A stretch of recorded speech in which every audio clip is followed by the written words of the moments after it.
ഗോതമ്പ് പൊടി വെച്ച് ഗോതമ്പ് പൊടിയും മുട്ടയും വെച്ച് അടയുണ്ടാക്കാം. നെയ്യ് ഒഴിച്ചു കൊടുത്തിട്ടുണ്ട്. തേങ്ങാപ്പാൽ എടുത്തുകൊണ്ട് ഉപ്പിട്ട് വെച്ചിട്ടുണ്ട്. തേങ്ങാപ്പാലിനകത്ത് നമുക്ക് കുഴച്ചെടുക്കാം. മാവൊക്കെ ഉരുട്ടി റെഡിയാക്കി വെച്ചിട്ടുണ്ട്. ഇനി അത് നമുക്കൊന്ന് പരത്തിയെടുക്കാം.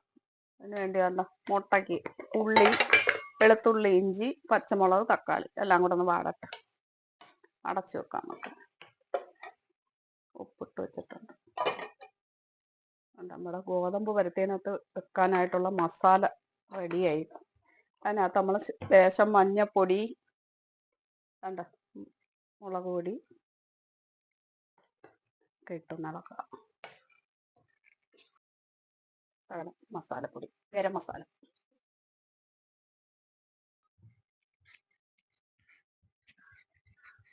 അടയ്ക്കകത്തുള്ള മസാലയ്ക്കുള്ള മുട്ട പുഴുങ്ങി മുറിച്ച് വെച്ചിട്ടുണ്ട്. ഇട്ട് കൊടുക്കാം. അപ്പോൾ അതുപോലെ നൈസിന് പരത്തണം. മസാല വെച്ച് കൊടുക്കാം.